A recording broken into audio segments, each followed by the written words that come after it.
Natalia, how are you? Good, thank you. How are you? Not bad. Welcome to the Women in Finance podcast series. Thank you for having me. You're very welcome. To introduce you to the audience, it'd be great to hear about your educational background, your career journey, and also if you could give us an insight into some of your hobbies that you pursue in your spare time. Sure. Thank you. Let's start with education then. I'm Italian. I come from a mid-sized town in Italy, and I chose to do accounting for high school, I guess because I wanted to follow my mom's footsteps. I always looked up to my mom because she went from being an assistant, an administrative assistant for business, to become the owner of that business. Oh, wow. In the space of, I think, probably 10 years, a business that she still runs.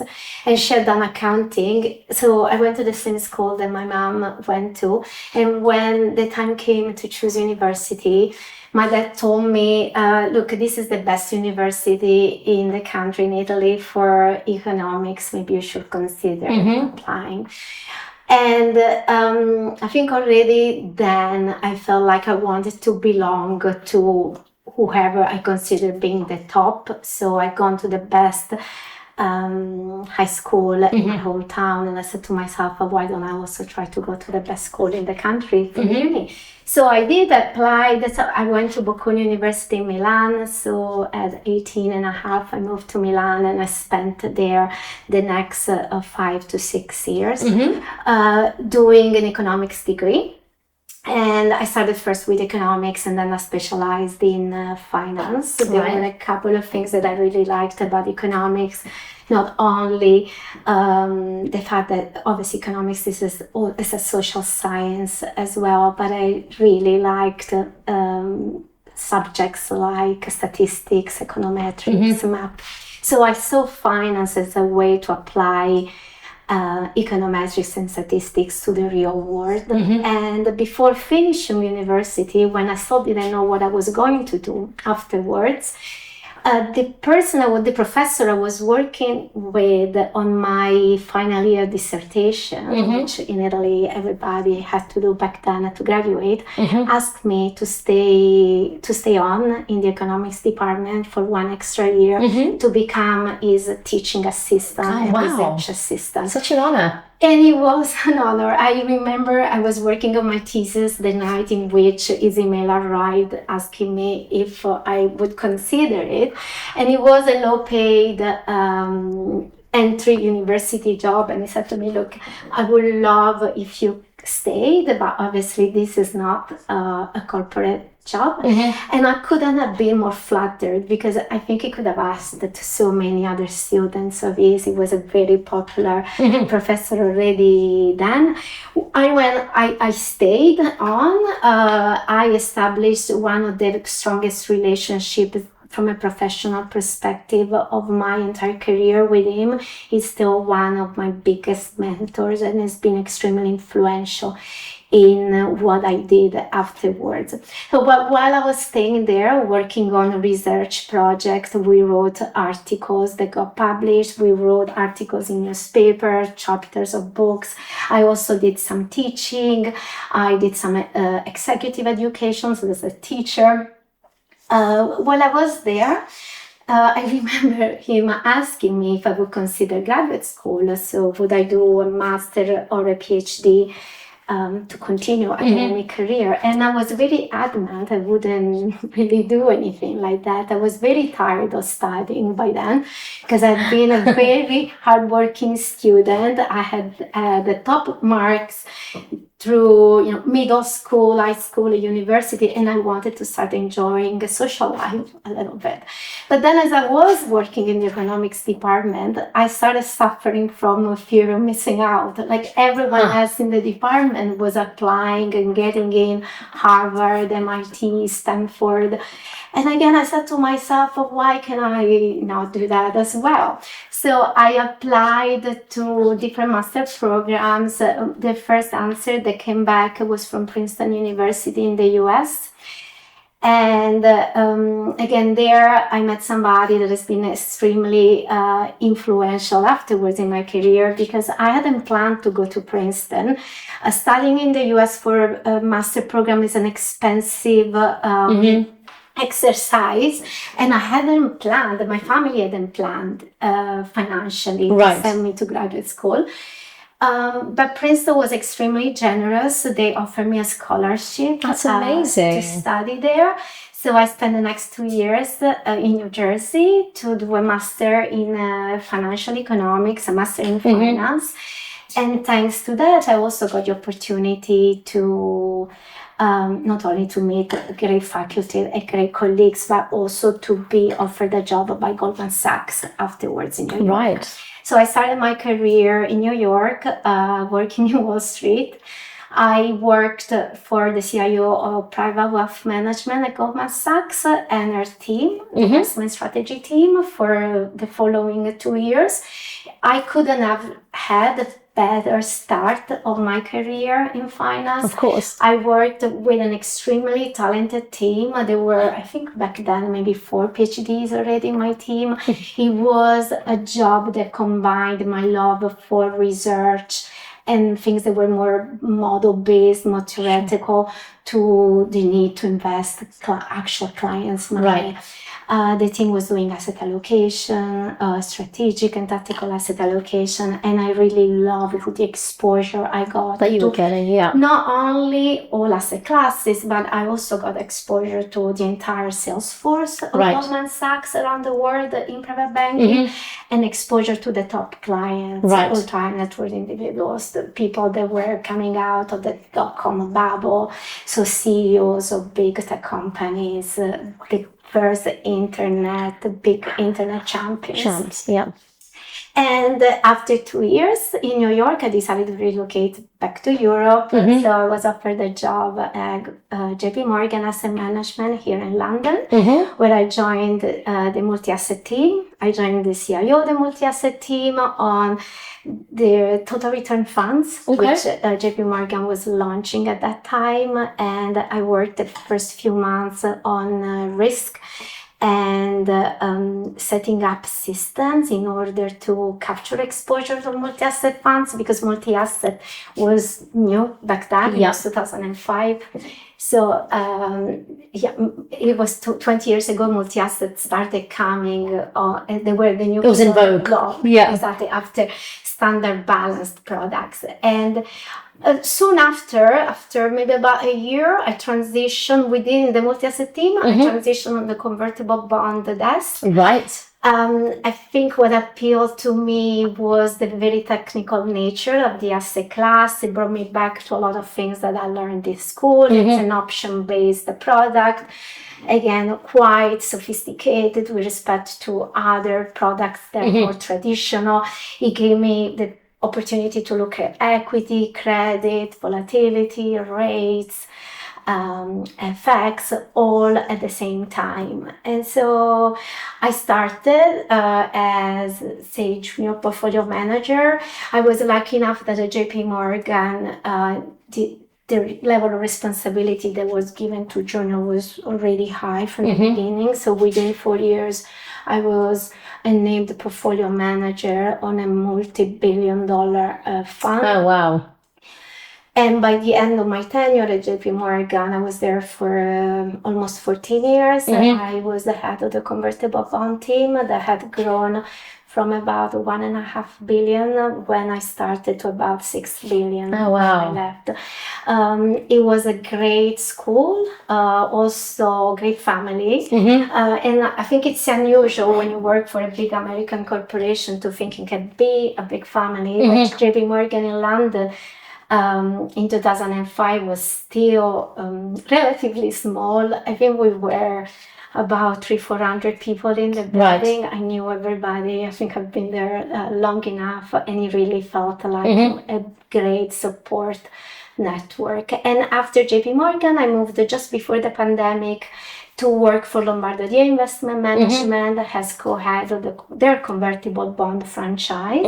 Again, a multi-billion-dollar business, quite central to the revenue stream of the company. So a big role with a big exposure and a larger team underneath. And in terms of my hobbies, as I was saying before, since 2018, I launched a business that I considered an hobby because it's a small business that I run on the side. It's a fashion, online fashion retail business specialized in resort wear, which combines my love for fashion with my love for everything that is sun, beach, holidays, as I come from a seaside town. And in terms of what I like to do in my free time, apart from running this business, which I run on my own, I also like tennis, to play tennis. I like to sail. And I picked up cycling during COVID, road cycling, which is another great sport where that can be, an individual sport, but also a team sport. And I also do weightlifting. Oh, wow. A lot of people laugh about. Obviously, it's relatively small weights, but I really like the challenge of increasing weights as you go. On in the sport. So a lady of multiple talents. Yes. And so just maybe touching on, and you've given us some insight into your career background. What made you choose a career in finance? Of course, for you, there was a love for accounting and you saw your mum sort of progress through the ranks and, own a business. But what led you to that? What traditionally has been quite a male-dominated society? I would say, first of all, that I never thought about male-dominated industry when I joined the industry. I don't know if it's because back then we weren't really talking about this or because I just didn't even see it. Yeah. But as I was at Bocconi University, I was very intrigued by people that would come to university to tell us what they were doing. So the investment bankers, also even back then the consultants, felt a world that was opening so many doors and opportunity. There was a lot of traveling involved, but there was a lot also of talking to very smart people on a daily basis. I think the reason why I chose finance though was more linked to the fact that it was really a way to apply things that I liked in school to real life scenarios. In my day-to-day job, I get to my role today as an investor is to know as much as I can about what's going on around me, formulate an opinion around it, and then come up with an investment thesis and trades that hopefully leave the clients better off than when we started. But the fact that my job is to be informed, my job is actually being the recipient of a lot of information and elaborated information, and then utilize tools that can be quantitative tools or qualitative tools to analyze that information, for me puts me in such a privileged position, because who else is asked to learn on a daily basis and then translate that learning into real life application almost immediately. A lot of things that we do in our job, we do them on the fly. We don't have that much time to think how we react to news. It's an ever-changing industry, and I love that about it.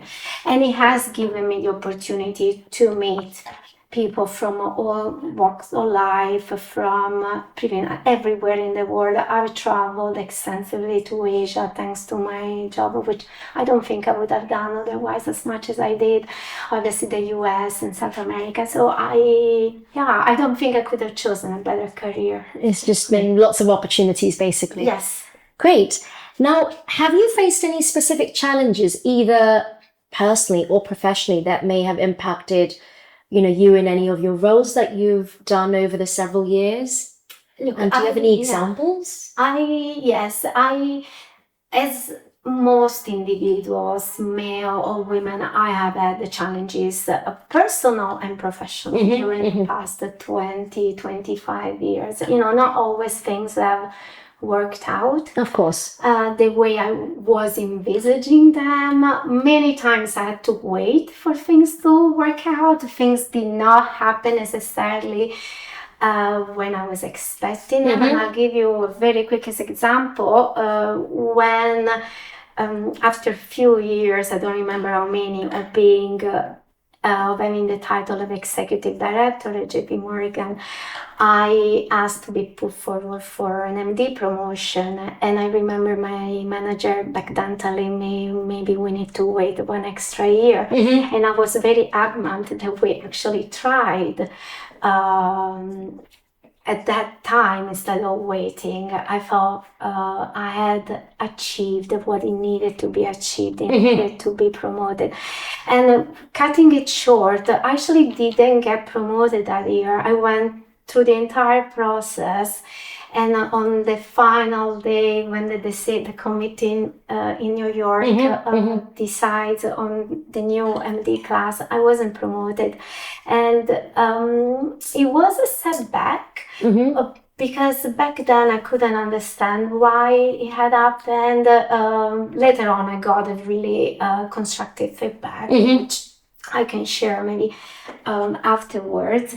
But that really, once I learned that you listen to your manager because a lot of times they know better, they know why you might not be ready for something. And two, that you need to build your own career path in a way that you're actually preparing yourself for the next role of things. You need to be prepared to jump to the role before getting formally the role, and that happens in a lot of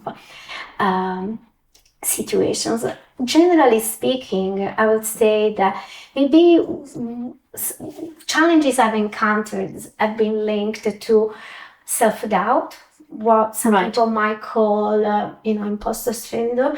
Again, something that I think is much more common than we believe, and not only with women. There are a lot of men that have self-doubt. I think self-doubt is a common feature also people that are high achievers, and I always remind myself of the fact that if I didn't want to strive for a better version of myself, I probably wouldn't question myself. And at times, maybe also a fair point. At times, maybe I felt my skills or competencies were challenged by others. But I think in these sort of situations, one needs to remember that self-doubt is not defining you. It doesn't define your skills, your experience, and expertise. It's a way to stop and check where you are, take stock, and remind yourself of what you have achieved until that point. I think I wouldn't be sitting here today if I hadn't done enough self-reflection on those moments, and if I hadn't actually decided to consciously move forward.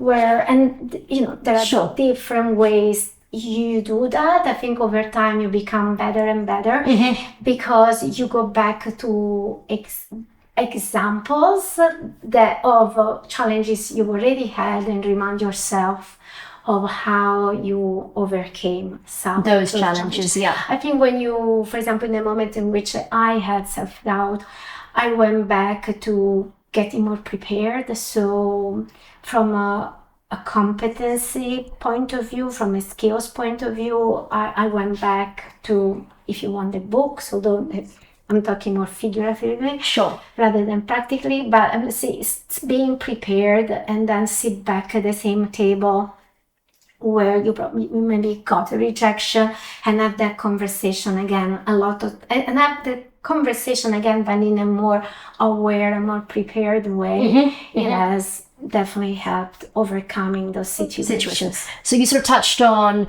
imposter syndrome and self-doubt, and actually, but there may be a slight negative, but that really helped you propel your career to where it is today. Do you think there's also a flip side to that when there's self-doubt, it could be perceived as somebody who's not very confident? And you think it's a good balance to strike between self-doubt and appearing confident because you really know the job? Yeah, I think, look, a lot of self-doubt it's internal. Yeah. A lot of times it's not perceived as a weakness from the outside world, but it does penalize the individual in the moment in which that self-doubt becomes so pervasive that you don't show up at the same table being as assertive as you should be. This is still a very competitive industry. Yeah. It's a fast-paced and pressurizing industry where clients, for example, are allocating their wealth to us in my specific, role. Yeah. They need to be confident that they're giving their wealth, their investors' wealth to somebody that is really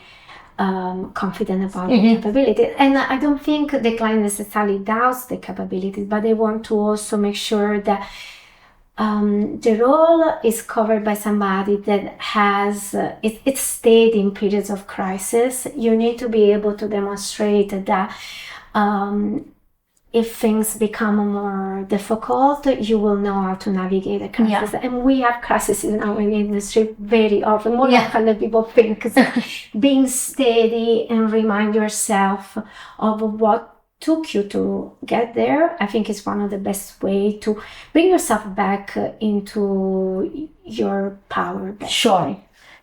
No, thank you for that.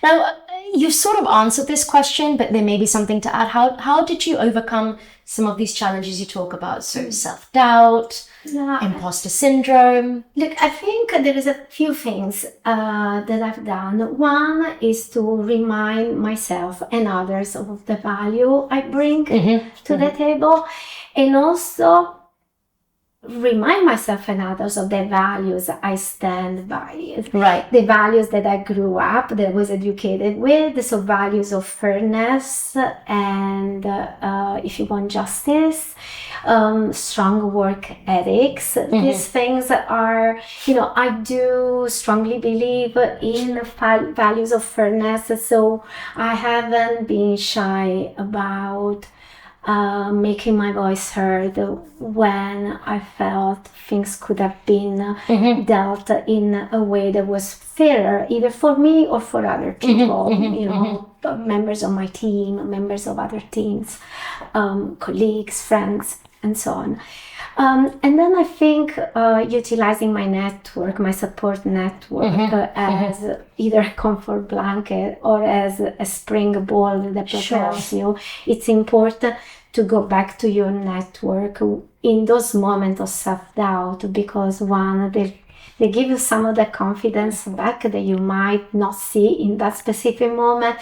They'll be there for you, like they'll be there to listen, and it also will give you a different perspective in the later stage of my career. So more recently, I've also utilized an executive coach, which gives me a different perspective of some of my beliefs.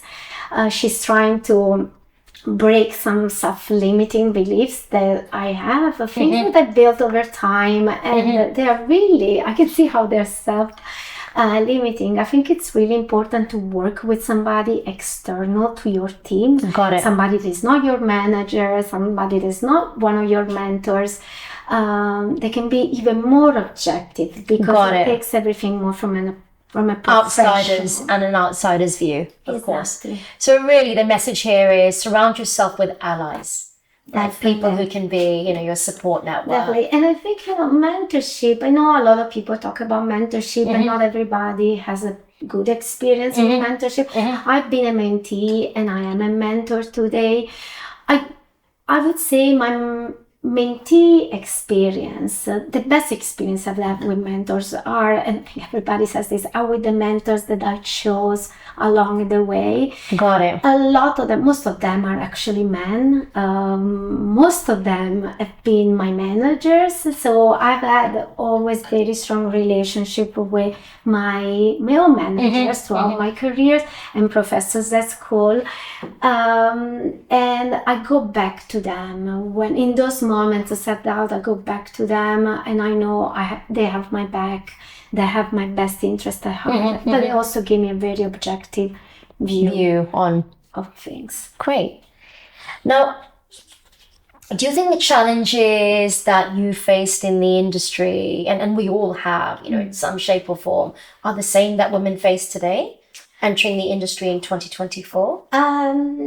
I think there are different challenges. Sure. Some challenges have been removed or they have been reduced. Which ones are those? I think this type of conversation is much easier to have. Yeah. It's much easier, for example, to talk about work-life balance. It's much easier for women to take longer maternity leaves than when I was, in my 20s, where people were afraid of taking 1 year off. I think conversations about diversity in general are at the forefront, and women are less afraid to speak out. The junior generation, not just women, I think are more have a bigger sense of entitlement than I think my generation has. But I think a lot of challenges are exactly the same. Challenges related to unconscious biases, for example. The reductions of those biases still minimum because they come from social construct, and the social construct in which my generation grew up, it's slightly different from today's social construct. Sure. But I think we need maybe a couple more generations for that social construct, which comes to change from the post-war social construct to change.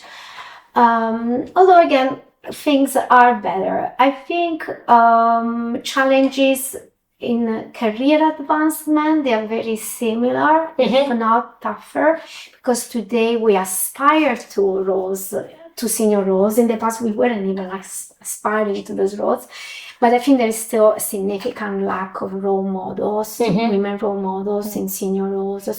And networking opportunities at the senior level is still, so that is still hard. So advancement, the level of attrition, I don't know the statistics on this exactly, but must be in the mid-30s type of age. Got it. The level of attrition of women that at that kind of age bracket, it's so high. We lose so much time. We've done such a big work, especially on the sales side, investment banking, bringing the cohorts of graduates to a very balanced level.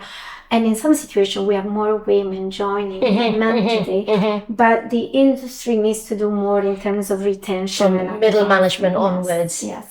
And I think one more challenge that I see, and I think here it's a challenge for women really, is to be really careful about how we progress this conversation about diversity, because I worry that in some instances we lose, or I'm worried that the goal of more inclusive teams is lost in a conversation that is more women against men versus women with men in the industry. The emphasis needs to stay on inclusion and diversity, collaboration, teams and collaboration, because what I worry about is men shying away from having those genuine relationships with female colleagues because they fear missteps. So I hope women don't end up alienating men in the industry. The conversation is about being allies and being team members.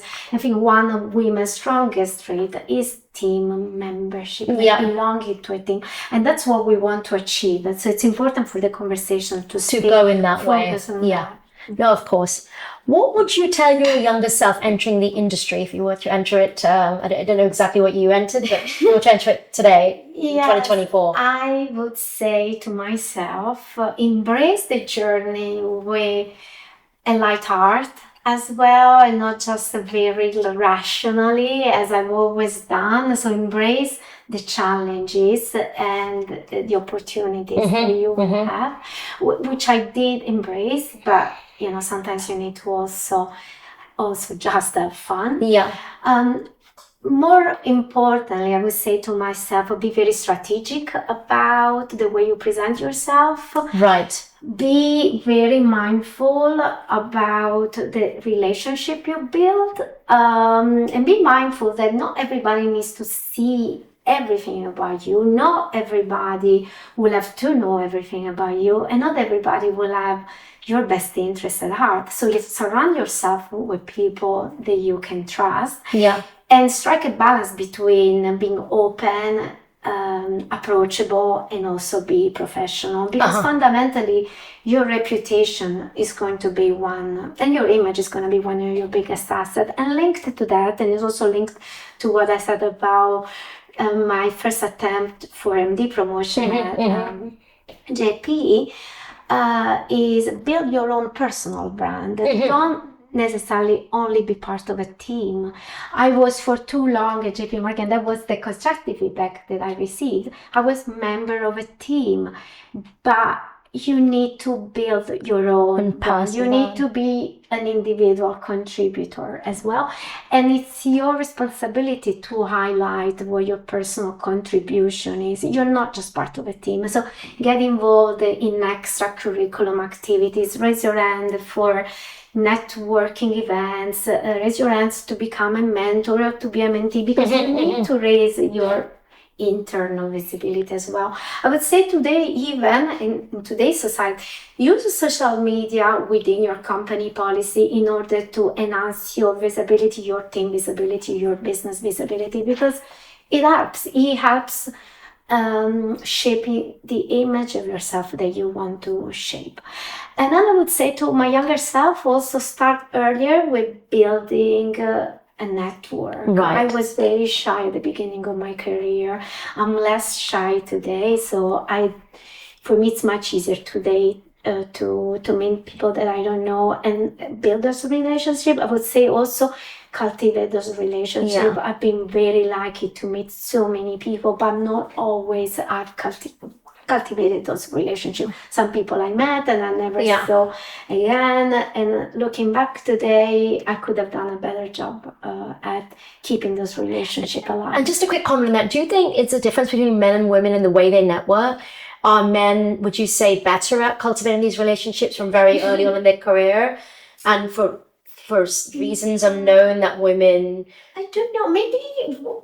I don't know if we don't value it enough and we need to be told that it's important. I think maybe some of it is, some people are more reserved than others.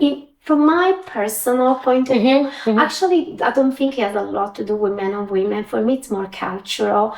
I found, for example, Anglo-Saxon cultures are more used to network, while Italians, although this might be a misconception, they tend to do it less. Interesting. In a professional setting. It's more social. It's more social, but at least this is my perception. I might be wrong, but and it might be the way I was brought up. But for me, it's been different. Maybe. And also maybe it is that for some women who want to network, maybe often they find that they're just hanging out with groups of men. And then obviously that's not something we can change overnight. You know, that as you talked about the funnel. Yeah. You know, a lot of women coming in. Yeah. So it also could be the social context that actually I'm going to be networking with a group of men. Nothing wrong with that, absolutely at all. But maybe there's, you know, no overlap in topics. Maybe I don't want to be in the pub and have a drink, as an example. Yeah. Talking from my own experience and some of the other people I've interviewed.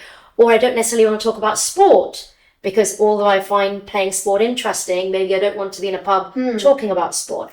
And so there I find if there is just more diverse groups hanging out, maybe you're more likely to network. Yeah, maybe. For sure. I think now there's a couple of things, like I often be the only woman in the room. Like I deal with a very technical asset class, and we count maybe 10 women, maybe worthwhile on the buy side. They do what I do, if not less than 10. And often when I go to networking events, I'm the only woman, all of them were too. I have to say, I never actually felt that the conversation was an issue. I think people have made the effort usually we talk about work, which means I don't feel excluded. But I think what though we maybe as women we need to get better at is to find networking opportunity where men are present, because I find myself today being invited to a lot of events where there are only women, which is amazing because there are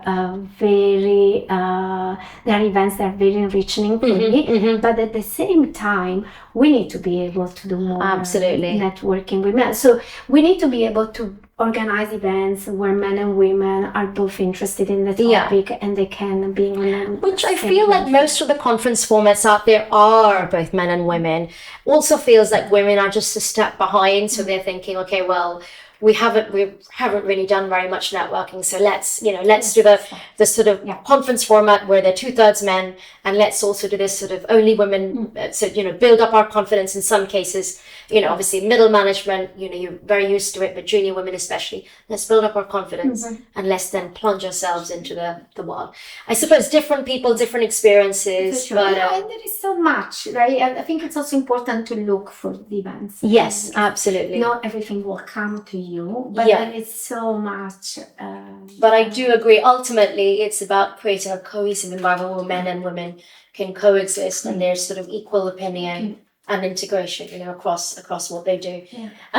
Any advice? I think we've sort of covered it. Any advice for women entering the financial sector today? Any sort of quick tips? Yeah, I think I would say a few things that I didn't know when I started. Learn about the industry before you accept a job. Right.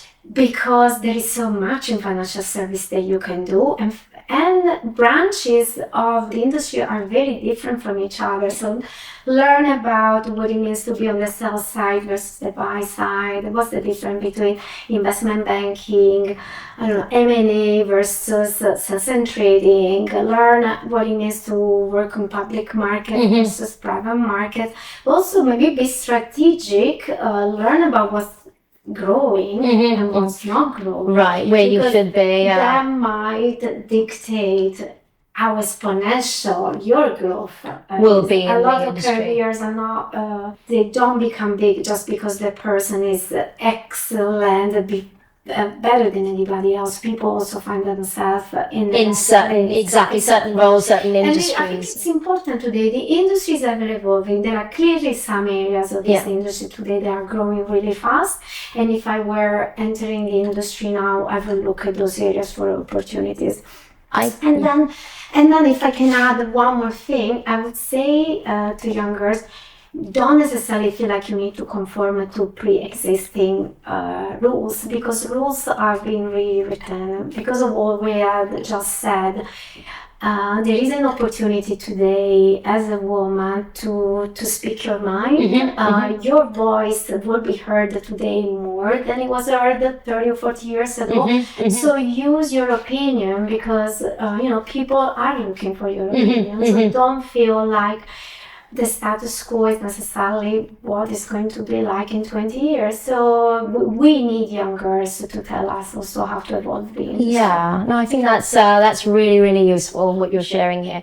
And finally, what is the single best piece of advice you've ever received in your life, whether it was personal or professional, that you've implemented in your life? So talk about. I don't know if this is the best, but something that has just come to my mind. And this was given to me by my assistant as soon as I got promoted to a more senior role at JP Morgan. She said to me, this is a very practical advice, but she said to me, block your diary a couple of days a week for a couple of hours. People will think you have meetings, but use that time to do what you need to do to feel more prepared for your next meeting, for the next week, for the next strategy committee. So use that hour, those 2 hours in which you're not going to be interrupted, to read, to make the phone calls that you need, but also maybe to go out for a coffee and have a networking coffee. So carve out some time out of your diary to do what you feel like you need to do. To grow. Yeah. to grow, because too often our diaries are full of meetings back to back that we didn't even organize. And at the end of the week, often I feel like, what did I do this week to grow myself as a professional? There were so many things that I wanted to read this week, and I didn't have time. And maybe I'll try at the weekend, but maybe I won't have And time. that won't happen. And Maybe, sometimes I feel like that hour that you take out where everybody's going to think you're a meeting, but you're actually in a conference room reading, is going to be so additive for you, but also for your team. Yeah. You can, you can have a session with a coach about leadership. You can have a catch up with your team members, whatever it is, but take some time out. It can be an hour a month, whatever it is, but now actually do it. And she said to me back then, most senior people do it. I don't know if this is true, but this is what she saw from people's diary. And I have implemented that since I was given this advice, and I felt better for it. Great. Thank you very much, Natalia. Thank you. Thanks for appearing on the podcast. Really appreciate that. Pleasure.